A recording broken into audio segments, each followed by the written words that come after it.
क्या भाई से चल रही है तकरार? क्या वो देगा पैतृक संपत्ति में आपका अधिकार? आइए इसकी करते हैं पड़ताल। नमस्कार, मैं हूं डॉक्टर विनय बजरंगी। देखिए, आपकी कुंडली के माध्यम से यह हम जान सकते हैं कि आपको धन कितना प्राप्त होगा और उस धन का माध्यम क्या है, यानी कि खुद कमाया हुआ होगा, किससे छीना झपटा हुआ होगा, या फिर आपकी पैतृक संपत्ति आपको मिलेगी कि नहीं। बहुत सारे जगह पर कोर्ट्स के अंदर भी यह झगड़ा चलता रहता है कि पूरा नहीं मिला, कम मिला, या मिला ही नहीं, या कोई लेके भाग गया, वो आपको अधिकार ही नहीं दे रहा, प्रवेश नहीं दे रहा। इस प्रकार के कोर्ट केस चलते रहते हैं, मेरे पास नित्य नए आते हैं। लेकिन यदि आपकी कुंडली के अंदर वो योग है जिससे कि आपको पैतृक संपत्ति मिलने वाली है, तो आपको उस पैतृक संपत्ति के अधिकार से कोई भी वंचित नहीं कर सकता। अब बात यह है कि इसको पढ़े कौन, इसको जाने कौन। अधिकार तो आपका है, लेकिन आपके पूर्व जन्म के कर्म यदि इतने नहीं है तो आपके अधिकार होने के बावजूद भी आप जो है उस प्रॉपर्टी से, उस संपत्ति से वंचित रह जाएंगे। तो इसका जो हम आकलन करते हैं, इसकी पड़ताल करते हैं, वो कुंडली के माध्यम से ही करते हैं कि आपको आखिर मिलेगा क्या।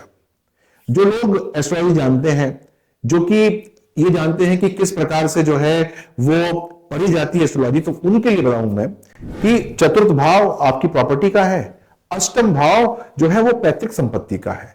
यदि चतुर्थ भाव अष्टम भाव के बीच में एक अच्छा संबंध है, एक पॉजिटिव संबंध है, तो आपको प्रॉपर्टी मिलने की संभावना बहुत अच्छी हो जाती है।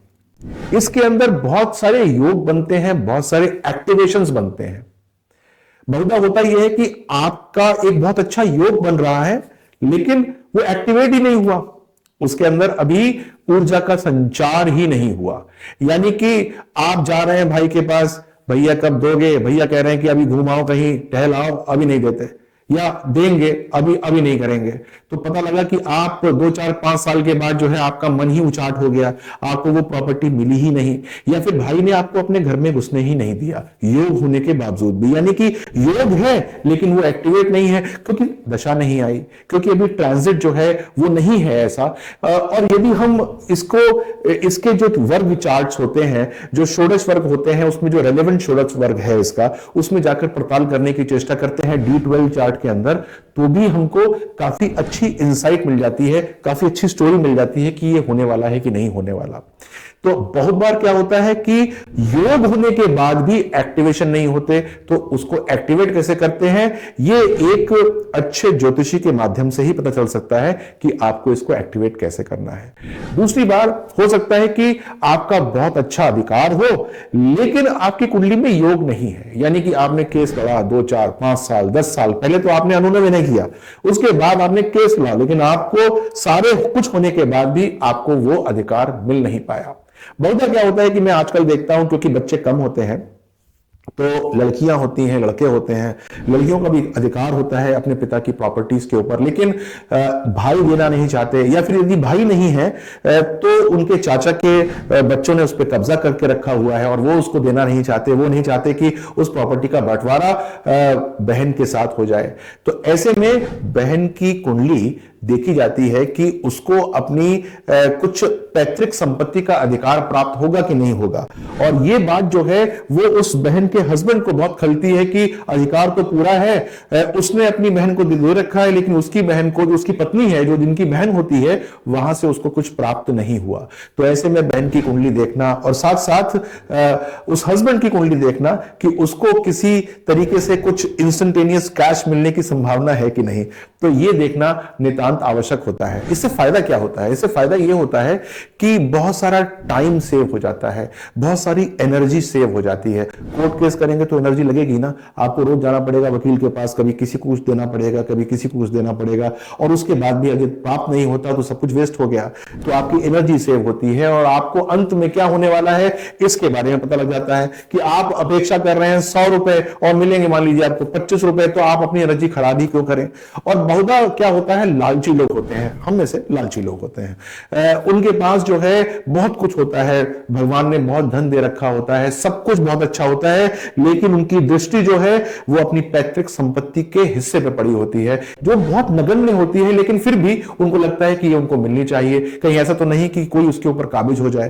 तो ये भी देखने की बहुत अच्छी बात है कि कहीं ऐसा ना हो कि पैतृक संपत्ति को हथियाने के चक्कर में, लेने के चक्कर में आप अपने धन योग को व्यर्थ कर रहे हैं, अपने लक्ष्मी योग को खराब कर रहे हैं।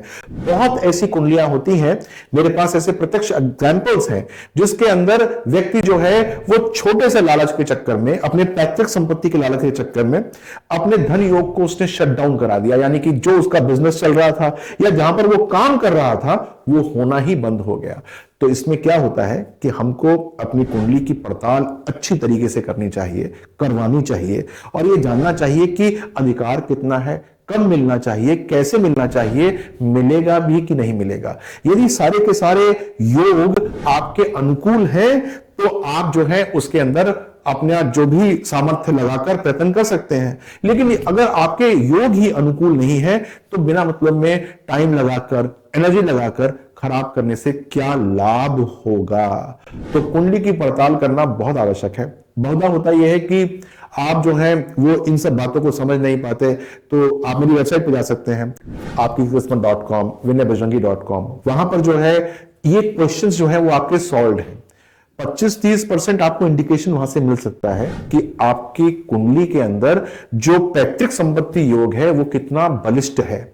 इसके बाद आप जो है उसको कैसे आपको और बल देना है, कैसे आपको उसको और जो है ऐसा बनाना है कि वो आपको वास्तव में प्राप्त हो जाए। उसके लिए आप जो है नीचे क्वेश्चन पूछ सकते हैं, आप मेरे पास आ सकते हैं बजरंगी धाम नोएडा के अंदर। मैं आपकी कुंडली को देखकर आपको बताऊंगा कि किस प्रकार से आप अपने इन सारे योगों को जो है बलिष्ठ कर सकते हैं, और ये भी बताऊंगा कि आपको जाना भी चाहिए कि नहीं जाना चाहिए, क्योंकि ऐसा ना हो कि 3 के चक्कर में 13 हाथ से निकल जाए, यानी कि जो आपके पास है वही हाथ से निकल जाए और वो 3 जो है वो भी शायद मिले न मिले।